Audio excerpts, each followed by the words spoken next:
असलामुअलैकुम की हाल चाल है ਤੁਹਾਡਾ ठीक ठाक हो ਤੁਸੀਂ ਸਾਰੇ कैसी तबीयत है ਤੁਹਾਡੀ ਸਾਰਿਆਂ ਦੀ ਅੱਲਾ ਕਰੇ ਤੁਸੀਂ ਸਾਰੇ ਹੱਸਦੇ ਰਹੋ ਤੇ ਵਸਦੇ ਰਹੋ ਤੇ ਬੜੀ ਜੀ ਹਿੰਮਤ ਕਰਕੇ ਮੈਂ ਦੁਬਾਰਾ ਆ ਗਈ ਹਾਂ ਤੁਹਾਡੇ ਕੋਲ ਤੁਹਾਡੇ ਨਾਲ ਆ ਗਈ ਹਾਂ ਪਿਛਲੇ ਦਿਨਾਂ 'ਚ ਕਾਫੀ ਮੈਂ ਬਿਮਾਰ ਰਹੀ ਅਸਥਮਾ ਦਾ ਅਟੈਕ ਕਾਫੀ ਹੋ ਗਿਆ ਸੀ ਖਾਂਸੀ ਬਹੁਤ ਜ਼ਿਆਦਾ ਸੀ ਇੰਨੀ ਜ਼ਿਆਦਾ ਸੀ ਕਿ ਫਿਰ ਮੈਂ ਗੱਲ ਨਹੀਂ ਕਰ ਸਕਦੀ ਸਾਂ ਇਸ ਤੋਂ ਫਿਰ ਬ੍ਰੇਕ ਕਰ ਦਿੱਤਾ ਉਸ ਤੋਂ ਬਾਅਦ ਫਿਰ ਤਬੀਅਤ ਕੁਛ ਐਸੀ ਹੋਈ ਕਿ ਅਜੀਬ ਕੈਫੀਅਤ ਉਦਾਸੀ ਲੋ ਮੂਡ ਦਿਲ ਹੀ ਨਹੀਂ ਕਰ ਰਿਹਾ ਸੀ ਮੇਰਾ ਮੈਂ ਕਹਿੰਦੀ ਵੀ ਮੈਂ ਨਹੀਂ ਕੀ ਕਹਿੰਦੇ ਨੇ ਹੁਣ ਬਸ ਕਰਨਾ ਬਾਏ ਬਾਏ ਕਰ ਦਿੰਦੀ ਆ YouTube ਨੂੰ ਹੁਣ ਇਸ ਤਰਫ ਨਹੀਂ ਆਉਣਾ ਕਿਉਂਕਿ ਕਾਫੀ ਮੈਂ ਮਿਹਨਤ ਕਰ ਲਈ ਮੈਂ ਤੁਹਾਨੂੰ ਪਹਿਲੇ ਵੀ ਇੱਕ ਦਿਨ ਦੱਸਿਆ ਸੀ ਕਾਫੀ ਚਿਰ ਤੋਂ ਲੱਗੀ ਹਾਂ ਬਸ ਲੇਕਿਨ ਐਵੇਂ ਕਿ ਮੈਂ ਕਾਮਯਾਬੀ ਨਹੀਂ ਮਿਲ ਰਹੀ ਹੈ ਉਹ ਤੇ ਅੱਲਾ ਦੇ ਹੱਥ ਵਿੱਚ ਹੁੰਦੀ ਹੈ ਪਰ ਐਵੇਂ ਕਿ ਫਿਰ ਵੀ ਬੰਦੇ ਦਾ ਤਾਂ ਦਿਲ ਕਰਦਾ ਹੈ ਨਾ ਕਿ ਮੈਂ ਥੋੜ੍ਹਾ ਜਿਹਾ ਕਾਮਯਾਬ ਹੋ ਜਾਵਾਂ ਅਤੇ ਉਹ ਫਿਰ ਜਿਹੜਾ ਨਾ ਮੈਂ ਬਿਲਕੁਲ ਹੱਥ ਪੈਰ ਛੱਡ ਕੇ ਬੈਠ ਗਈ ਸਾਂ ਪਰ ਫਿਰ ਮੈਨੂੰ ਮੈਸੇਜ ਆਉਣੇ ਸ਼ੁਰੂ ਹੋ ਗਏ ਉਰਵਾ ਦਾ ਬਹੁਤ ਬਹੁਤ ਮੈਂ ਸ਼ੁਕਰੀਆ ਅਦਾ ਕਰ ਰਹੀ ਹਾਂ ਉਰਵਾ ਨੇ ਤਾਂ ਇੰਨੇ ਮੈਸੇਜ ਕੀਤੇ ਮੈਨੂੰ ਕਿਤੇ ਗਾਇਬ ਹੋ ਗਏ ਹੋ ਕਿੱਥੇ ਚਲੇ ਗਏ ਹੋ ਕਿਉਂ ਨਹੀਂ ਆ ਰਹੇ ਅਸੀਂ ਤੁਹਾਡੀ ਵੀਡੀਓਜ਼ ਦਾ ਇੰਤਜ਼ਾਰ ਕਰ ਰਹੇ ਹਾਂ ਸਾਨੂੰ ਬੜਾ ਇੰਤਜ਼ਾਰ ਹੈ ਤੁਸੀਂ ਵਾਪਸ ਆਓ ਤੁਸੀਂ ਕਿੱਥੇ ਹੋ ਤੁਸੀਂ ਮਤਲਬ ਉਹਨੇ ਬੜੀ ਸਾਰੇ ਨੇ ਉਰਵਾ ਨੇ ਮੈਨੂੰ ਮੈਸੇਜ ਕੀਤੇ ਫਿਰ ਸ਼ਬਨਮ ਹੁਸਨੈਨ ਨੇ ਮੈਨੂੰ ਜਿਹੜਾ ट्विटर पे मेरी फ्रेंड ने उन्होंने मैंने उसे मैसेज किया कि राहीला आप कहाँ चली गई हैं आप की वीडियो नहीं आ रही है काफ़ी दिन से उन्होंने तो फिर मैनू बड़ी अच्छा लग्या फिर मैनू नबीला वो भी मेरी ट्विटर फ्रेंड ने उन्होंने मैंने मैसेज किया कि मीठी आपा आप कहाँ चली गई हैं और मैंने हमेशा मीठी आपा लिखते हैं तो मैंने इन्ना अच्छा लग्या फिर उस तो बाद ਉਜ਼ਮਾ ਹਸਬੇ ਮਾਮੂਲ ਉਜ਼ਮਾ ਤੇ ਜਿਹੜੀ ਕਰਦੀ ਵਿਚਾਰੀ ਮੈਂ ਇਸ ਤੋਂ ਉਜ਼ਮਾ ਦਾ ਬਾਅਦ ਚ ਕਹਿ ਰਹੀ ਕਿ ਪਹਿਲੇ ਮੈਂ ਥੋੜਾ ਦੂਸਰਿਆਂ ਨੂੰ ਕਹਿ ਦੇਵਾਂ ਕਿ ਬਾਜ਼ ਲੋਕ ਇਤਰਾਜ਼ ਕਰਦੇ ਨੇ ਕਿ ਭਈ ਉਜ਼ਮਾ ਨੂੰ ਤੁਸੀਂ ਬੜਾ ਸਿਰ ਤੇ ਚੜਾਇਆ ਹੋਇਆ ਵੇ ਉਜ਼ਮਾ ਨੇ ਬੜੇ ਮੈਸੇਜ ਕੀਤੇ ਫਿਰ ਮੈਨੂੰ ਦੱਸਿਆ ਉਜ਼ਮਾ ਨੂੰ ਕਿ ਉਜ਼ਮਾ ਮੇਰੀ ਤਬੀਅਤ ਠੀਕ ਨਹੀਂ ਹੈ ਤਾਂ ਉਹਨੇ ਕਿਹਾ ਬਾਜੀ ਮੈਂ ਤੁਹਾਡੇ ਵਾਸਤੇ ਦੁਆ ਕਰਨੀ ਆ ਤੇ ਇਸ ਤਰ੍ਹਾਂ ਸਾਰਿਆਂ ਨੇ ਮਤਲਬ ਮੈਨੂੰ ਇਸਾ ਕੀਤਾ ਫਿਰ ਮੈਂ ਕਿਹਾ ਚਲੋ ਠੀਕ ਹੈ ਤੇ ਮੇਰੇ ਟਵਿੱਟਰ ਫਰੈਂਡ ਨੇ ਇੱਕ ਉਹਨਾਂ ਨੇ ਫਿਰ ਮੈਨੂੰ ਮਸ਼ਵਰਾ ਦਿੱਤਾ ਉਹ ਕਹਿੰਦੇ ਮੈਂ ਉਹਨੂੰ ਕਿਹਾ ਬਸ ਹੁਣ ਮੈਂ ਬੰਦ ਕਰਨ ਲੱਗੀ ਹਾਂ ਆਪਣਾ ਤੇ ਉਹਨੇ ਕਿਹਾ ਨਹੀਂ ਤੁਸੀਂ ਬੰਦ ਨਾ ਕਰਿਓ ਤੁਸੀਂ ਇਸ ਤਰ੍ਹਾਂ ਆਪਣੀ ਇੱਕ ਬਣਾ ਰਹੇ ਹੋ ਬਾਇਓਗ੍ਰਾਫੀ ਬਣਾ ਰਹੇ ਹੋ ਆਪਣੇ ਅਲਫਾਜ਼ 'ਚ ਆਪਣਾ ਬਚਪਨ ਨੂੰ ਤੁਸੀਂ ਜਿਹੜਾ ਨਾ ਯਾਦ ਕਰ ਰਹੇ ਹੋ ਇੱਕ ਚੀਜ਼ ਬਣ ਰਹੀ ਹੈ ਤਾਂ ਤੁਸੀਂ ਉਹਨੂੰ ਬੰਦ ਨਾ ਕਰਿਓ ਮੈਂ ਕਿਹਾ ਚਲੋ ਠੀਕ ਹੈ ਇੰਨੇ ਲੋਕ ਕਹਿੰਦੇ ਨੇ ਜ਼ੁਬਾਨ ਖਲਕ ਕੋ ਨਕਾਰਾ ਖੁਦਾ ਸਮਝੋ ਤੇ ਇੰਨੇ ਲੋਕ ਵੀ ਕਹਿ ਰਹੇ ਨੇ ਚਲੋ ਠੀਕ ਹੈ ਮੈਂ ਫਿਰ ਇੱਕ ਕੋਸ਼ਿਸ਼ ਹੋਰ ਕਰਕੇ ਦੇਖ ਲੈਂਦੀ ਹਾਂ ਅਤੇ ਫਿਰ ਹੁਣ ਥੋੜ੍ਹੇ ਅਰਸੇ ਲਈ ਫਿਰ ਮੈਂ ਆ ਗਈ ਹਾਂ ਚਲੋ ਫਿਰ ਦੇਖੋ ਜੇ ਕਾਮਯਾਬੀ ਮਿਲੀ ਤਾਂ ਠੀਕ ਹੈ ਨਹੀਂ ਤਾਂ ਫਿਰ ਚੜ੍ਹ ਜਾਣਗੀਆਂ YouTube 'ਤੇ ਮੇਰੀ ਵੀਡੀਓਜ਼ ਕਦੀ ਮਰ ਖੱਪ ਜਾਵਾਂਗੇ ਤੇ ਲੋਕ ਦੇਖ ਲਿਆ ਕਰਨਗੇ ਕਿ ਚਲੋ ਬਈ ਮੌਜੂਦ ਤਾਂ ਰਹਿਣਗੀਆਂ ਨਾ YouTube 'ਤੇ ਬਹਰਹਾਲ ਹੈ ਵੀ ਕਿ ਇਹ ਸਿਲਸਿਲਾ ਚੱਲਦਾ ਰਹਿੰਦਾ ਵੇ ਬਿਮਾਰ ਰਹੀ ਬਿਮਾਰੀ ਦੇ ਹਵਾਲੇ ਦੇ ਨਾਲ ਫਿਰ ਜਦੋਂ ਮੈਨੂੰ ਜਿਹਨਾਂ ਦਿਨਾਂ 'ਚ ਬਿਮਾਰ ਸਾਂ ਰਜ਼ਾਈ ਘੁੱਟ ਕੇ ਪਈ ਹੁੰਦੀ ਸਾਂ ਠੰਡ ਕਾਫੀ ਹੈ ਮਾਈਨਸ ਵਿੱਚ ਟੈਂਪਰੇਚਰ ਚੱਲ ਰਿਹਾ ਤੇ ਮੈਨੂੰ ਉਹ ਜ਼ਮਾਨੇ ਯਾਦ ਆ ਜਾਂਦੇ ਸਨ ਕਿ ਜਦੋਂ ਅਸੀਂ ਛੋਟੇ ਹੁੰਦੇ ਸਾਂ ਉਸ ਤੋਂ ਇਸ ਤਰ੍ਹਾਂ ਦਵਾਈਆਂ ਇਸ ਤਰ੍ਹਾਂ ਮੈਡੀਸਨ ਇਸ ਤਰ੍ਹਾਂ ਡਾਕਟਰ ਹਰ ਗਲੀ ਮੁਹੱਲੇ 'ਤੇ ਤੁਹਾਨੂੰ ਮਿਲ ਜਾਂਦਾ ਹੈ ਬਲੱਡ ਟੈਸਟ ਹੋ ਰਹੇ ਨੇ ਔਰ ਸਕੈਨ ਹੋ ਰਹੇ ਨੇ ਕੋਈ ਨਾ ਕੋਈ ਬਿਮਾਰੀ ਜਿਹੜੀ ਤੁਹਾਨੂੰ ਫੜ ਲੈਂਦੇ ਨੇ ਡਾਕਟਰ ਟੈਸਟਾਂ ਦੇ ਜ਼ਰੀਏ ਉਸ ਜ਼ਮਾਨੇ 'ਚ ਇਲਾਜ ਦੀਆਂ ਇੰਨੀਆਂ ਸਹੂਲਤਾਂ ਨਹੀਂ ਸਨ ਸਾਡਾ ਜਿਹੜਾ ਇਲਾਕਾ ਸੀ ਫਿਰ ਉਹ ਹੀ ਆ ਜਾਂਦਾ ਬਚਪਨ ਦੀਆਂ ਯਾਦਾਂ ਅਤੇ ਉਹ ਕਿਸ ਤਰ੍ਹਾਂ ਛੋਟੜ ਮਰਾਂਗੇ ਅਤੇ ਉਹ ਯਾਦਾਂ ਸਾਡੀਆਂ ਛੁੱਟਣੀਆਂ ਨੇ ਅਸੀਂ ਛੱਡ ਹੀ ਨਹੀਂ ਸਕਦੇ ਉਹਨਾਂ ਯਾਦਾਂ ਨੂੰ ਉਹ ਇੰਨੀਆਂ ਜ਼ਿਆਦਾ ਨੇ ਨਾ ਕਿ ਮੈਂ ਤਾਂ ਬਿਲਕੁਲ ਹੀ ਨਹੀਂ ਭੁੱਲ ਸਕਦੀ ਹਾਂ ਫਿਰ ਉਹ ਵੀ ਸਵੈਟਰ ਵਾਵਾ ਲੰਮਾ ਸਾਰਾ ਪਾਇਆ ਮੈਂ ਕਿ ਠੰਡ ਬਹੁਤ ਹੈ ਅੱਜ ਅਤੇ ਉਹ ਫਿਰ ਨਾ ਬਚਪਨ ਦੀਆਂ ਯਾਦਾਂ ਦੇ ਹਵਾਲੇ ਦੇ ਨਾਲ ਹੈ ਵੀ ਕਿ ਸਾਡਾ ਇਲਾਕਾ ਜਿਹੜਾ ਸੀ ਪਸਪੰਦਾ ਜਿਹਾ ਇਲਾਕਾ ਸੀ ਕਰਾਚੀ ਤੇ ਸ਼ਹਿਰ ਹੈਗਾ ਸੀ ਲੇਕਿਨ ਉਹਦਾ ਮਜ਼ਾਫਾਤੀ ਇਲਾਕਾ ਸੀ ਕੋਈ ਬਹੁਤ ਵੱਡਾ ਮੁਹੱਲਾ ਨਹੀਂ ਸੀ ਛੋਟਾ ਜਿਹਾ ਕੱਚੀਆਂ ਕੱਚੀਆਂ ਗਲੀਆਂ ਅਤੇ ਮਜ਼ਾਫਾਤੀ ਜਿਹਾ ਇਲਾਕਾ ਅਤੇ ਸਾਦੇ ਸਾਦੇ ਜਿਹੇ ਲੋਕ ਅਤੇ ਉੱਥੇ ਕੋਈ ਡਾਕਟਰ ਦਿਨ ਦੇ ਟਾਈਮ ਨਹੀਂ ਮਿਲਦਾ ਹੁੰਦਾ ਸੀ ਕੋਈ ਡਾਕਟਰ ਕਿ ਦਿਨ ਨੂੰ ਅਗਰ ਤੁਹਾਨੂੰ ਬਿਮਾਰ ਹੋ ਤੁਸੀਂ ਤੁਹਾਨੂੰ ਕੋਈ ਤਕਲੀਫ ਹੈ ਕੋਈ ਐਮਰਜੈਂਸੀ ਹੈ ਕਿਸੇ ਬੱਚੇ ਨੂੰ ਸੱਟ ਵੱਜ ਗਈ ਹੈ ਕੋਈ ਬੁਖਾਰ ਚੜ੍ਹ ਗਿਆ ਤਾਂ ਬਸ ਬਈ ਆਪਣੀ ਮਦਦ ਆਪ ਦੇ ਤਹਿਤ ਟੋਟ ਕੇ ਛੋਟ ਕੇ ਕਰ ਲਵੋ ਜੋ ਤੁਸੀਂ ਕਰਨਾ ਹੈ ਡਾਕਟਰ ਉਸ ਇਲਾਕੇ 'ਚ ਕੋਈ ਦਸਤਿਆਬ ਨਹੀਂ ਸੀ ਫਿਰ ਸ਼ਾਮ ਨੂੰ ਇੱਕ ਡਾਕਟਰ ਉੱਥੇ ਬੈਠਦੇ ਸਨ ਉਹ ਵੀ ਖਾਸਾ ਪੈਦਲ ਚੱਲ ਕੇ ਜਾਣਾ ਪੈਂਦਾ ਸੀ ਤੇ ਬੁਖਾਰ ਜੇ ਇੱਕ ਆਧ ਦਿਨ ਟੁੱਟਕਿਆਂ ਛੁੱਟਕਿਆਂ ਨਾਲ ਨਹੀਂ ਉਤਰਦਾ ਸੀ ਫਿਰ ਅੱਬੂ ਨੇ ਕਹਿਣਾ ਚਲੋ ਵੀ ਡਾਕਟਰ ਕੋ ਪੈਦਲ ਪੈਦਲ 11 ਨੰਬਰ ਦੀ ਬੱਸ 'ਤੇ ਚੱਲਦੇ ਹੋਏ ਅਸੀਂ ਫਿਰ ਉਸ ਡਾਕਟਰ ਕੋ ਪਹੁੰਚ ਰਹੇ ਹੁੰਦੇ ਸਾਂ ਡਾਕਟਰ ਮੋਇਜ਼ ਉਸ ਤੋਂ ਬਾਅਦ ਫਿਰ ਇੱਕ ਹੋਰ ਡਾਕਟਰ ਆ ਗਏ ਸੀ, ਡਾਕਟਰ ਅਜ਼ੀਮ, ਲੇਕਿਨ ਦੋਨੋਂ ਸ਼ਾਮ ਨੂੰ ਹੀ ਬੈਠਦੇ ਸਨ। ਤੇ ਫਿਰ ਅਸੀਂ ਪੈਦਲ ਪੈਦਲ ਜਾਂਦੇ ਸਾਂ। ਦਵਾਈ ਦੀ ਇਸ ਤਰ੍ਹਾਂ ਖਾਲੀ ਸ਼ੀਸ਼ੀਆਂ ਜਿਹੜੀਆਂ ਹੁੰਦੀਆਂ ਨਾ, ਜਿਹੜੀਆਂ ਘਰ 'ਚ ਪਈਆਂ ਹੁੰਦੀਆਂ ਸਨ, ਉਹ ਨਾਲ ਲੈ ਕੇ ਜਾਣੀਆਂ ਪੈਂਦੀਆਂ ਸਨ। ਉਹਦੇ ਸਾਂ ਮੈਡੀਕਲ ਸਟੋਰ ਤੋਂ ਆਮ ਦਵਾਈਆਂ ਡਾਕਟਰ ਨਹੀਂ ਲਿਖ ਕੇ ਦਿੰਦੇ ਸਨ, ਆਪਣੇ ਕੋਲੋਂ ਹੀ ਲਾਲ ਜਿਹੇ ਰੰਗ ਦਾ ਕਿ ਸ਼ਰਬਤ ਹੁੰਦਾ ਸੀ, ਤੇ ਪੁੜੀ ਵਿੱਚ ਵਲੇਟ ਕੇ ਨਾ ਇਸ ਤਰ੍ਹਾਂ ਕਰਕੇ ਉਹ ਗੋਲੀਆਂ ਦੇ ਦਿੱਤੀਆਂ, ਜਾਂ ਪਤਾ ਨਹੀਂ ਕਾਹਦੀਆਂ ਗੋਲੀਆਂ ਹੁੰਦੀਆਂ ਸਨ, ਸਾਰੇ ਮਰੀਜ਼ਾਂ ਨੂੰ ਉਹੀ ਦਿੰਦੇ ਸਨ ਬਈ ਉਹ। ਜਦੋਂ ਅਸੀਂ ਜਾ ਕੇ ਉਹਨੇ ਆਵਾਜ਼ ਲਾਣੀ ਕੰਪਾਊਂਡਰ ਨੇ ਕਿ ਬਈ ਜਿਹਦਾ ਨਾ ਹੋਣਾ ਜਾਣਾ, ਉਹਨੇ ਫਿਰ ਅਸਾਂ ਡੱਬਿਆਂ ਵਿੱਚੋਂ ਗੋਲੀਆਂ ਕੱਢਣੀਆਂ, ਗੁਲਾਬੀ ਗੋਲੀ, ਚਿੱਟੀ ਗੋਲੀ, पीली गोली, चलो लपेट के लपेट सुबह खानी है, शाम खानी है, रात को खानी है, चलो नाल एडा सारा गुलाबी उस बोतल देनी, ਉਹ 'ਚ ਉਹਨੇ ਸ਼ਰਬਤ ਜਿਹਾ ਪਾ ਦੇਣਾ। ਇੰਨੀ ਉਹਦੇ 'ਚ ਬੋ ਆਉਂਦੀ ਹੁੰਦੀ ਸੀ ਤਾਂ ਜੀਭ ਤੁੜ ਤੁੜੀ ਆ ਜਾਂਦੀ ਸੀ ਪੀ ਕੇ। ਦਵਾਈ ਲੈਣੀ, ਦਵਾਈ ਲੈ ਕੇ ਚਲੋ ਵੀ ਪੈਦਲ ਪੈਦਲ ਘਰ, ਪੈਦਲ ਵਾਪਸ ਆਉਣਾ ਪੈਂਦਾ ਸੀ, ਤੇ ਡਾਕਟਰ ਕੋਲ ਜਾਣਾ ਵੀ ਖਾਸਾ ਮੁਸ਼ੱਕਤ ਦਾ ਕੰਮ ਹੁੰਦਾ ਸੀ ਕਿ ਔਰ ਫਿਰ ਕੋਈ ਜ਼ਿਆਦਾ ਬਿਮਾਰ ਹੋ ਤਾਂ ਫਿਰ ਸਦਰ ਦੀ ਤਰਫ ਰੁਖ ਕਰਨਾ ਪੈਂਦਾ ਸੀ, ਵਰਨਾ ਇਸ ਤਰ੍ਹਾਂ ਹੀ ਲੋਕ ਆਪਣੇ ਟੋਟਕੇ ਛੋਟਕੇ ਕਰਕੇ। ਤੇ ਇਸ ਤਰ੍ਹਾਂ ਮੇਰੇ ਅੱਬੂ ਅੱਲਾ ਜੰਨਤ ਨਸੀਬ ਕਰੇ, ਥੋੜ੍ਹੀ ਜਿਹੀ ਸਿਰ ਦਰਦ ਦੀਆਂ ਗੋਲੀਆਂ ਤੇ ਹੋਰ ਇਸ ਤਰ੍ਹਾਂ ਕੋਈ ਪੇਟ ਖਰਾਬ ਦੀ ਕੋਈ ਦੋ ਚਾਰ ਲਿਆ ਕੇ ਰੱਖ ਲੈਂਦੇ ਹੁੰਦੇ ਸਨ, ਕਿਸੇ ਨੂੰ ਜ਼ਰੂਰਤ ਪੈ ਜਾਂਦੀ ਸੀ ਤੇ ਉਹ ਫਿਰ ਉਹ ਲੈ ਲੈਣੀ। ਮੁਹੱਲੇ 'ਚ ਵੀ ਕਿਸੇ ਨੂੰ ਜ਼ਰੂਰਤ ਪੈ ਜਾਣੀ, ਕੋਈ ਸਿਰ ਪੀੜੇ, ਕਿਸੇ ਨੂੰ ਕੁਛ, ਪਰ ਅੱਬੂ ਨੇ ਨਾਂ ਲੈ ਕੇ ਆਉਣਾ, ਜਾ ਕੇ ਡਾਕਟਰ ਨੂੰ ਵਿਖਾਓ, ਮੈਂ ਕੋਈ ਡਾਕਟਰ ਥੋੜ੍ਹੀ ਹਾਂ ਤੇ ਆਰਜ਼ੀ ਤੌਰ 'ਤੇ ਤੁਹਾਨੂੰ ਦੇ ਰਿਹਾ, ਪਰ ਤੁਸੀਂ ਜਾ ਕੇ ਡਾਕਟਰ ਨੂੰ ਦਿਖਾਓ। ਤੇ ਉਹ ਜ਼ਮਾਨੇ ਕਿੰਨੇ ਮੁਸ਼ਕਿਲ ਜ਼ਮਾਨੇ ਸਨ। ਅਸੀਂ ਜੇ ਫਿਰ ਵੀ ਥੋੜ੍ਹਾ ਪੈਦਲ ਚੱਲ ਕੇ ਜਾਂਦੇ ਸਾਂ ਤੇ ਦਵਾਈ ਮਿਲ ਜਾਂਦੀ ਸੀ। ਜਿਹੜਾ ਅਸੀਂ ਆਪਣੇ ਬੜਿਆਂ ਕੋਲੋਂ ਸੁਣਿਆ, 3-3 ਮੀਲ ਪੈਦਲ ਲੋਕ ਸਫ਼ਰ ਕਰਕੇ ਜਾਂਦੇ ਸਨ, ਤੇ ਗੱਡੀਆਂ 'ਤੇ ਬੈਠ ਕੇ ਜਾਣਾ, ਪੈਦਲ ਜਾਣਾ, ਬੱਚਿਆਂ ਨੂੰ ਕੁਛਣਾ 'ਚ ਚੁੱਕਿਆ ਹੋਣਾ, ਬੱਚਾ ਬਿਮਾਰ ਏ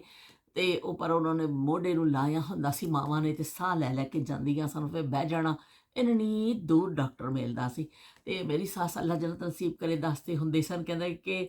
ਜਦੋਂ ਹਕੀਮ ਕੋਲ, ਡਾਕਟਰ ਕੋਲ ਜਾਣਾ, ਹਕੀਮ ਹੁੰਦੇ ਸਨ ਉਸ ਜ਼ਮਾਨੇ 'ਚ, ਹਕੀਮ ਕੋਲ ਜਾਣਾ, ਉਹਨੇ ਬੁਖਾਰ ਚੜ੍ਹਿਆ, ਉਹਨੇ ਕਹਿਣਾ ਵੀ ਤੁਸੀਂ ਉਹਦਾ ਜਿਹੜਾ ਆਲੂ ਬੁਖਾਰਾ, ਇਮਲੀ ਦਾ ਪਾਣੀ ਪੀਓ, ਤੇ ਨਾਲ ਉਹਨੇ ਕੋਈ ਹੋਰ ਨੁਸਖਾ ਦੱਸ ਦੇਣਾ। ਇੰਨਾ ਅਸੀਂ ਪੈਦਲ ਚੱਲ ਕੇ ਜਾਣਾ ਤੇ ਸਾਨੂੰ ਇਸ ਤਰ੍ਹਾਂ ਦੇ ਟੋਟਕੇ ਕਰਨੇ ਪੈਂਦੇ ਸਨ। ਤੇ ਉਸ ਜ਼ਮਾਨੇ ਦੇ ਹਕੀਮ ਵੀ ਬੜੇ ਅੱਛੇ ਸਨ, ਨਬਜ਼ ਦੇਖ ਕੇ ਤੁਹਾਡੀ ਜਿਹੜਾ ਨਾ ਤੁਹਾਨੂੰ ਦਵਾਈ ਤਜਵੀਜ਼ ਕਰ ਦਿੰਦੇ ਸਨ। ਤੇ ਅੱਜ ਕੱਲ੍ਹ ਦੇਖੋ ਟੈਸਟ ਹੁੰਦੇ ਨੇ, ਤੁਸੀਂ ਡਾਕਟਰ ਕੋਲ ਜਾਂਦੇ ਹੋ, ਅੰਦਰ ਵੜਦੇ ਹੋ, ਡਾਕਟਰ ਐਸਾ ਪੈਨ ਫੜ ਲੈਂਦਾ ਵੀ ਇਸ ਤਰ੍ਹਾਂ ਤੇ ਲਿਖਣਾ ਸ਼ੁਰੂ ਕਰ ਦਿੰਦਾ, ਚਲੋ ਵੀ ਉਹ ਫਿਰ ਤੁਹਾਨੂੰ ਟੈਸਟਾਂ ਦੀ ਭਰਮਾਰ ਮਿਲ ਜਾਂਦੀ ਹੈ ਕਿ ਜਾਓ ਵੀ ਟੈਸਟ ਕਰਾਓ ਪਹਿਲੋਂ। ਪਰ ਇਹ ਵੀ ਡਾਕਟਰ ਵੀ ਬੜੇ ਮਜਬੂਰ ਨੇ ਕਿ ਅੱਜ ਕੱਲ੍ਹ ਬਿਮਾਰੀਆਂ ਇੰਨੀਆਂ ਜ਼ਿਆਦਾ ਨੇ ਕਿ ਉਹ ਸਮਝ ਨਹੀਂ ਆਉਂਦੀ, ਮਿਲਦੀ ਜੁਲਦੀਆਂ ਬਿਮਾਰੀਆਂ ਵੀ ਹੁੰਦੀਆਂ ਨੇ, ਫਿਰ ਟੈਸਟ ਦੇ ਥਰੂ ਫੜਦੇ ਨੇ ਉਹਨਾਂ ਬਿਮਾਰੀਆਂ ਨੂੰ, ਤੇ ਇਸ ਤਰ੍ਹਾਂ ਫਿਰ ਇਲਾਜ ਹੁੰਦਾ ਵੀ। ਉਹ ਜ਼ਮਾਨੇ ਨਾਯਾਬ ਹੋਏ ਜਦੋਂ ਦਵਾਈ ਦੀ ਉਹਦੇ ਵਾਸਤੇ ਵੀ ਕੌੜੀ ਲੱਗਣੀ ਦਵਾਈ, ਤੇ ਕਹਿਣਾ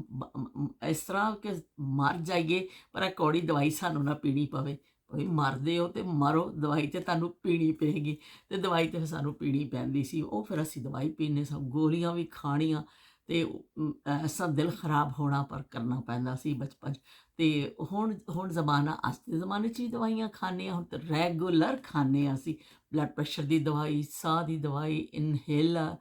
ਦਰਦਾਂ ਦੀ ਦਵਾਈ, ਹੁਣ ਤਾਂ ਬਹੁਤ ਸਾਰੀਆਂ ਦਵਾਈਆਂ ਜਿਹੜੀਆਂ ਨੇ ਨਾਲ ਲੱਗ ਗਈਆਂ ਨੇ ਸਾਡੇ, ਕਿ ਵੀ ਉਹ ਤਾਂ ਡੇਲੀ ਰੋਟੀ ਖਾਈਏ ਨਾ ਖਾਈਏ, ਦਵਾਈ ਅਸੀਂ ਖਾਣੀ ਖਾਣੀ। ਤੇ ਉਹ ਜ਼ਮਾਨੇ ਬੜੇ ਹੁੰਦੇ ਸਨ। ਉਹ ਡਾਕਟਰ ਦੇ ਕੋਲ, ਹਾਂ ਇਹ ਤਾਂ ਮੈਂ ਭੁੱਲ ਹੀ ਗਈ ਦੱਸਣਾ, ਕਿ ਡਾਕਟਰ ਦੇ ਕੋਲ ਐਡਾ ਕਿ ਇੱਕ ਸਟੀਲ ਦਾ ਹੁੰਦਾ ਸੀ ਭਾਂਡਾ ਜਿਹਾ, ਐਸਾ ਚਕੋਰ ਜਿਹਾ ਸਟੀਲ ਦਾ ਭਾਂਡਾ, ਉਹਦੇ ਵਿੱਚ ਸਰਿੰਜ ਹੁੰਦੇ ਸਨ, ਸਰਿੰਜਾਂ ਪਾਈਆਂ ਹੁੰਦੀਆਂ ਸਨ, ਪਾਣੀ ਉਬਲ ਰਿਹਾ ਹੁੰਦਾ ਸੀ, ਉਹ ਐਸਾ ਚਿਮਟੀ ਜੀ ਨਾਲ ਕੱਢਣੀ, ਉਹਦੇ ਵਿੱਚ ਹੀ ਡਬੋਈਆਂ ਹੁੰਦੀਆਂ ਸਨ, ਉਹਦੇ ਉੱਪਰ ਲਾਣੀ ਸਰਿੰਜ, ਡਾਕਟਰ ਨੇ ਕਹਿਣਾ ਵੀ ਆ ਜਾਓ, ਤੇ ਲੱਗਣਾ ਟੀਕਾ। ਤੇ ਉਹ ਟੀਕਾ ਕਹਿੰਦੇ, ਅੱਜ ਕੱਲ੍ਹ ਕਹਿੰਦੇ ਇੰਜੈਕਸ਼ਨ, ਉਦੋਂ ਕਹਿੰਦੇ ਸਨ ਟੀਕਾ, ਆ ਜਾਓ ਵੀ ਟੀਕਾ ਲੱਗਣਾ। ਤੇ ਉਹ ਟੀਕਾ ਜਿਹੜਾ ਓਏ ਹੋਏ ਇੰਨਾ ਦਰਦ ਕਰਦਾ ਸੀ, ਜਾਨ ਜਾਂਦੀ ਸੀ ਕਿ ਲੰਮੇ ਡਾਕਟਰ ਸਿਰਫ ਦਵਾਈ ਦੇ ਦੇਵੇ। ਅੱਬੂ ਨੂੰ ਬਾਰ-ਬਾਰ ਕਹਿਣਾ, ਅੱਬੂ ਜੀ ਡਾਕਟਰ ਨੂੰ ਕਹੀਏ ਸਾਨੂੰ ਟੀਕਾ ਨਾ ਲਾਵੇ, ਅੱਬੂ ਜੀ ਡਾਕਟਰ ਨੂੰ ਕਹੀਏ ਸਾਨੂੰ ਟੀਕਾ ਨਾ ਲਾਵੇ। ਅੱਬੂ ਨੇ ਕਹਿਣਾ ਵੀ ਡਾਕਟਰ ਹੋਵੇ, ਅਸੀਂ ਥੋੜ੍ਹੀ ਡਾਕਟਰ ਆ, ਜੇ ਉਹਨੇ ਲਾਣਾ ਹੋਏਗਾ ਤਾਂ ਲਾ ਦੇਗਾ। ਅਸੀਂ ਫਿਰ ਉਹ, ਪਰ ਡਾਕਟਰ ਵੀ ਬਈ ਉਹ ਵੀ ਡਾਕਟਰੀ ਕਰਕੇ ਬੈਠਾ ਸੀ, ਕੋਈ ਐਵੇਂ ਜਿਵੇਂ ਕੰਮ ਤੇ ਨਹੀਂ ਹੁੰਦਾ ਸੀ, ਉਹਨਾਂ ਨੇ ਟੀਕਾ ਜ਼ਰੂਰ ਠੋਕਣਾ ਵੇ। ਤੇ ਉਹ ਫਿਰ ਜਦੋਂ ਟੀਕਾ ਇਸ ਤਰ੍ਹਾਂ ਆਣਾ, ਫਿਰ ਰੋਣ ਐਸਾ ਮਲ ਕੇ ਚਲੋ ਜੀ ਐਸਾ ਕਰਕੇ ਟੀਕਾ ਲੱਗ ਜਾਣਾ, ਓਏ ਹੋਏ। ਲੇਕਿਨ ਉਸ ਜ਼ਮਾਨੇ 'ਚ ਮੈਂ ਹੈਰਾਨ ਹੁੰਦੀ ਹਾਂ ਕਿ ਦੇਖੋ ਅੱਜ ਕੱਲ੍ਹ ਡਿਸਪੋਜ਼ਬਲ ਆ ਗਈਆਂ ਨੇ ਸਰਿੰਜ, ਔਰ ਉਹਨੂੰ ਯੂਜ਼ ਕਰਕੇ ਸੁੱਟ ਦਿੱਤਾ ਜਾਂਦਾ ਵੀ। ਉਸ ਜ਼ਮਾਨੇ 'ਚ ਕਿਸ ਤਰ੍ਹਾਂ ਸੀ ਕਿ ਜਿਹੜਾ ਇੰਜੈਕਸ਼ਨ ਉਹ ਹੀ ਉਬਾਲ ਕੇ ਕਿੰਨੇ ਕਿੰਨੇ ਲੋਕਾਂ ਨੂੰ ਲੱਗ ਜਾਂਦਾ ਸੀ, ਪਤਾ ਨਹੀਂ ਉਹ ਸੌਆਂ ਦੀ ਤਾਦਾਦ ਸੀ ਜਾਂ ਹਜ਼ਾਰਾਂ ਦੀ ਤਾਦਾਦ ਸੀ, ਉਹੀ ਸੂਈਆਂ ਹੁੰਦੀਆਂ ਸਨ, ਉਹੀ ਸਰਿੰਜਾਂ, ਤੇ ਲੋਕਾਂ ਦਾ ਇਲਾਜ ਕਰ ਦਿੱਤਾ ਜਾਂਦਾ ਸੀ। ਦੰਦ ਕਢਾਉਣ ਜਾਣਾ ਹੋਵੇ ਤਾਂ ਵੀ ਐਸਾ ਕਰਕੇ ਜੰਬੂਰ ਲੈ ਕੇ ਟੜਿੱਕ ਕਰਕੇ ਦੰਦ ਕੱਢ ਦਿੰਦੇ ਸਨ। ਲਓ ਬਈ, ਭਾਵੇਂ ਤੁਸੀਂ ਮਰ ਜਾਓ। ਅੱਜ ਕੱਲ੍ਹ ਤਾਂ ਇੰਨਾ ਕੁਛ ਕਰਦੇ ਨੇ, ਦੰਦ ਕੱਢਣ ਲੱਗੇ ਵੀ, ਕਿ ਬੜੀ ਇਹਤਿਆਤ ਕੀਤੀ ਜਾਂਦੀ ਉਸ ਜ਼ਮਾਨੇ 'ਚ। ਮੈਨੂੰ ਯਾਦ ਹੈ ਕਿ ਅੰਮੀ ਸਾਡੀ ਜਾਂ ਸਾਡੇ ਫੁੱਫੋ ਜਦੋਂ ਜਾਂਦੇ ਹੁੰਦੇ ਸਨ ਦੰਦ ਕਢਾਉਣ ਵਾਸਤੇ, ਤੇ ਅੰਮੀ ਨੇ ਕਹਿਣਾ ਵੀ ਮੈਂ ਸਾਰੇ ਕੰਮ ਕਰ ਜਾਵਾਂ, ਤੁਹਾਡੇ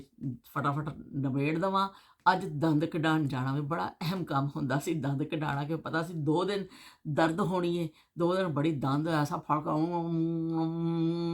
ਐਸਾ ਕਰਕੇ ਗੱਲ ਕਰਨੀ ਪੈਣੀ ਹੈ, ਤੇ ਬੜੀ ਤਕਲੀਫ ਹੁੰਦੀ ਸੀ। ਉਹ ਫਿਰ ਫੁੱਫੋ ਨੇ, ਸਾਡੀ ਅੰਮੀ ਨੇ ਬੜਾ ਕੰਮ ਸ਼ਮ ਨਿਬੇੜ ਕੇ ਜਾਣਾ ਦੰਦ ਕਢਾ। ਉਹਨਾਂ ਨੇ ਸਿੱਧਾ ਫੜਨਾ ਜੰਬੂਰ, ਤੇ ਐਸਾ ਟੜਿੱਕ ਕਰਕੇ ਕੱਢ ਕੇ ਰੂਹ ਰੱਖਣੀ ਅੰਦਰ, ਤੇ ਜਾਓ ਵੀ ਦੌੜੋ ਇੱਥੋਂ। ਤੇ ਉਹ ਇਸ ਤਰ੍ਹਾਂ ਲੋਕ ਵਿਚਾਰੇ ਦੰਦ ਕਢਾ ਕੇ ਆ ਜਾਂਦੇ ਸਨ। ਫਿਰ ਸਾਡੀ ਫੁੱਫੋ ਨੇ, ਅੰਮੀ ਨੇ ਪੈ ਜਾਣਾ ਮੰਜੀ 'ਤੇ, ਓਏ ਮਾਏ ਮਰ ਚੱਲਿਆ ਸੀ। ਨਹੀਂ, ਮੇਰੇ ਫੁੱਫੋ ਬੜੇ ਇਸ ਤਰ੍ਹਾਂ ਦੇ ਰਾਗ ਕਰਦੇ ਹੋਏ ਸਨ। ਸਾਰਿਆਂ ਨੇ ਕਹਿਣਾ ਅੰਮਾ ਜੀ ਦੰਦ ਕਢਾ ਕੇ ਆਏ ਨੇ। ਮੇਰੀ ਫੁੱਫੋ ਦੀ ਬੇਟੀਆਂ ਨੇ ਕਹਿਣਾ ਹੁਣ ਇਹਨਾਂ ਨੇ ਸ਼ੋਰ ਪਾ ਦਿੱਤਾ ਵੇ। ਇੰਨੀ ਤਕਲੀਫ ਹੁੰਦੀ ਸੀ, ਇੰਨੀਆਂ ਦਵਾਈਆਂ ਅੱਛੀਆਂ ਨਹੀਂ ਸਨ। ਫੁੱਫੋ ਸਾਡੀ ਵਿਚਾਰੀ ਨੇ ਚੀਕਾਂ ਮਾਰਨੀਆਂ ਕਿ ਨਹੀਂ ਮੇਰੀਏ ਮਾਏ ਮੈਂ ਮਰ ਚੱਲੀ ਹਾਂ। ਉਹ ਦਰਦ ਇੰਨਾ ਹੁੰਦਾ ਸੀ। ਅੱਜ ਕੱਲ੍ਹ ਦੇਖੋ ਦੰਦ ਕੱਢਦੇ ਨੇ, ਤੁਹਾਡਾ ਇੰਨੀ ਅੱਛੀ ਆ ਗਈ ਹੈ ਕਿ ਇੰਜੈਕਸ਼ਨ ਲਾ ਕੇ ਕੱਢਦੇ ਨੇ, ਉਸ ਵੇਲੇ ਵੀ ਦਰਦ ਨਹੀਂ ਹੁੰਦਾ। ਅਤੇ ਉਸ ਤੋਂ ਬਾਅਦ ਵੀ ਫਿਰ ਜਿਹੜਾ ਤੁਹਾਨੂੰ ਦਵਾਈ ਇੰਨੀ ਅੱਛੀ ਦੇ ਦਿੱਤੀ ਜਾਂਦੀ ਹੈ ਕਿ ਅੱਧਾ ਘੰਟਾ ਜਿਹੜਾ ਤੁਸੀਂ ਬਸ ਆਰਾਮ, ਫਟਾਫਟ ਆਰਾਮ ਆ ਜਾਂਦਾ ਵੇ। ਅਤੇ ਉਹ ਜ਼ਮਾਨੇ ਨਾਯਾਬ ਹੋ ਗਏ। ਬਲਕਿ ਉਸ ਜ਼ਮਾਨੇ 'ਚ ਜਿਹਨਾਂ ਲੋਕਾਂ ਨੇ ਤਕਲੀਫਾਂ ਉਠਾਈਆਂ, ਉਹ ਵਿਚਾਰੇ ਬੜੇ ਅਜ਼ੀਬ ਲੋਕ ਸਨ ਕਿ ਜਦੋਂ ਇਲਾਜ ਦੀਆਂ ਇੰਨੀਆਂ ਸਹੂਲਤਾਂ ਨਹੀਂ ਸਨ, ਲੋਕ ਅਚਾਨਕ ਹੀ ਕੁਛ ਹੋ ਜਾਂਦਾ ਸੀ, ਡੈਥ ਹੋ ਜਾਂਦੀ ਸੀ, ਬਿਮਾਰੀ ਦਾ ਪਤਾ ਨਹੀਂ ਚੱਲਦਾ ਸੀ। ਲੋਕ ਅੰਦਰ ਹੀ ਅੰਦਰ ਢਿੱਡਾਂ ਵਿੱਚ ਦੁੱਖ ਲੈ ਕੇ, ਬਿਮਾਰੀਆਂ ਲੈ ਕੇ ਦੁਨੀਆ ਤੋਂ ਚਲੇ ਜਾਂਦੇ ਸਨ। ਅਤੇ ਅੱਜ ਦਾ ਜ਼ਮਾਨਾ ਬਹੁਤ ਅੱਛਾ ਜ਼ਮਾਨਾ ਵੀ, ਉਸ ਹਵਾਲੇ ਦੇ ਨਾਲ ਵੀ ਬੜੀਆਂ ਸਹੂਲਤਾਂ ਨੇ। ਪਰ ਇਹ ਵੀ ਕਮ ਅਜ਼ ਕਮ ਤੁਹਾਡੀ ਬਿਮਾਰੀ ਦਾ ਪਤਾ ਚੱਲਦਾ ਹੈ, ਉਹਦਾ ਇਲਾਜ ਹੁੰਦਾ ਹੈ, ਤੁਹਾਨੂੰ ਟਰੀਟਮੈਂਟ ਮਿਲਦੀ ਹੈ, ਅਤੇ ਤੁਸੀਂ ਫਿਰ ਉਹਨੂੰ ਮਤਲਬ ਬਿਹਤਰ ਹੁੰਦੇ ਹੋ, ਬਿਮਾਰੀ ਤੋਂ ਨਿਕਲ ਕੇ ਜ਼ਿੰਦਗੀ ਦੀ ਤਰਫ ਆਉਂਦੇ ਹੋ, ਤੁਹਾਨੂੰ ਸਿਹਤ ਮਿਲਦੀ ਹੈ।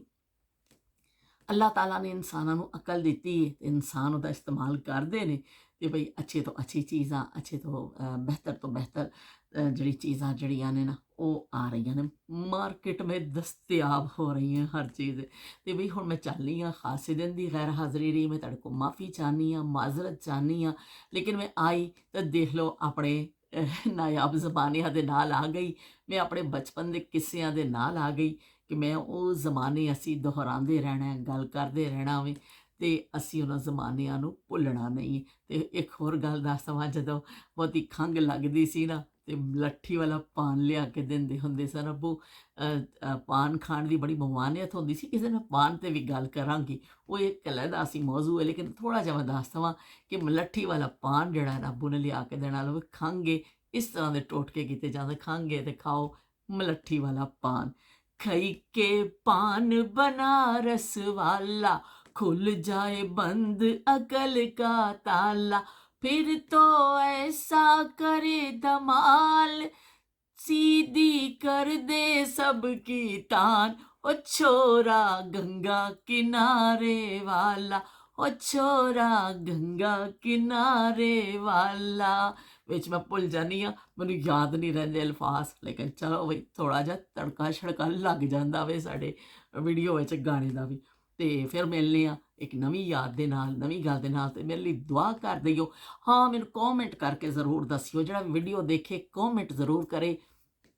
ਕਿ ਮੈਂ YouTube ਛੱਡ ਦੇਵਾਂ ਜਾਂ YouTube 'ਤੇ ਜਾਰੀ ਰੱਖਾਂ, ਕੋਸ਼ਿਸ਼ ਆਪਣੀ ਜਾਰੀ ਰੱਖਾਂ। ਉਮਰ ਹਯਾਤ ਸਾਹਿਬ ਨੇ ਵੀ ਮੈਨੂੰ ਮੈਸੇਜ ਕੀਤਾ ਸੀ, ਅਤੇ ਉਹਨਾਂ ਨੂੰ ਬੜਾ ਪਸੰਦ ਕੀਤਾ ਸੀ, ਅਤੇ ਉਹਨਾਂ ਨੇ ਇੱਕ ਕੁਐਸਚਨ ਵੀ ਪੁੱਛਿਆ ਸੀ, ਪਤਾ ਨਹੀਂ 225 ਕਰਕੇ ਉਹਨਾਂ ਨੇ ਕੋਈ ਚੀਜ਼ ਪੁੱਛੀ ਸੀ ਕਿ ਦੱਸੋ, ਸਾਰੇ ਸਬਸਕ੍ਰਾਈਬਰ ਵੀ ਦੱਸਣ, ਤੁਸੀਂ ਵੀ, ਕਿ ਇਹ ਕੀ ਸ਼ੈ ਹੁੰਦੀ ਹੈ। ਬਈ ਮੈਨੂੰ ਤਾਂ ਪਤਾ ਨਹੀਂ ਉਮਰ ਹਯਾਤ ਸਾਹਿਬ ਇਹ ਕੀ ਚੀਜ਼ ਹੁੰਦੀ ਹੈ, ਤੁਸੀਂ ਆਪਣੇ ਕਿਸੇ ਕੌਮੈਂਟ ਵਿੱਚ ਦੱਸ ਦਿਓ ਕਿ ਇਹ ਕੀ ਸ਼ੈ ਵੇ, ਮੈਨੂੰ ਬਿਲਕੁਲ ਸਮਝ ਨਹੀਂ ਲੱਗੀ। ਅਤੇ ਉਹ ਤੁਸੀਂ ਮੈਨੂੰ ਉਮਰ ਹਯਾਤ ਸਾਹਿਬ ਵੀ ਬੜੀ ਪਾਬੰਦੀ ਦੇ ਨਾਲ ਜਦੋਂ ਦੇਖਦੇ ਨੇ ਅਤੇ ਕੋਮੈਂਟ ਜ਼ਰੂਰ ਕਰਦੇ ਨੇ। ਤੁਸੀਂ ਕੋਮੈਂਟ ਕਰਕੇ ਮੈਨੂੰ ਦੱਸਿਓ ਕਿ ਬਈ ਬਚਪਨ ਵਿੱਚ ਤੁਹਾਨੂੰ ਟੀਕੇ ਤੋਂ ਡਰ ਲੱਗਦਾ ਸੀ ਕਿ ਨਹੀਂ, ਟੀਕਾ ਲੱਗਦਾ ਸੀ, ਦੌੜਦੇ ਸੌ ਅੱਗੇ ਚੜ੍ਹ ਕੇ ਕਿ ਨਹੀਂ, ਅਤੇ ਖੱਟੀ ਮਿੱਠੀਆਂ ਉਹ ਜਿਹੜੀਆਂ ਕੌੜੀਆਂ ਗੋਲੀਆਂ ਹੁੰਦੀਆਂ ਨੇ, ਕਦੀ ਖਾਧੀਆਂ, ਕਦੀ ਇਸ ਸ਼ੀਸ਼ੀਆਂ ਫੜ ਕੇ ਪੈਦਲ ਡਾਕਟਰ ਕੋਲ ਗਏ। ਤੁਸੀਂ ਆਪਣਾ ਕੋਈ ਤਜਰਬਾ, ਆਪਣੀ ਕੋਈ ਯਾਦ ਮੇਰੇ ਨਾਲ ਜ਼ਰੂਰ ਸ਼ੇਅਰ ਕਰਿਓ। ਅਤੇ ਫਿਰ ਮਿਲਦੇ ਹਾਂ ਇੱਕ ਨਵੀਂ ਯਾਦ ਦੇ ਨਾਲ, ਨਵੀਂ ਗੱਲ ਦੇ ਨਾਲ। ਅੱਲਾ ਹਾਫਿਜ਼ ਅਤੇ ਰੱਬ ਰਾਖਾ।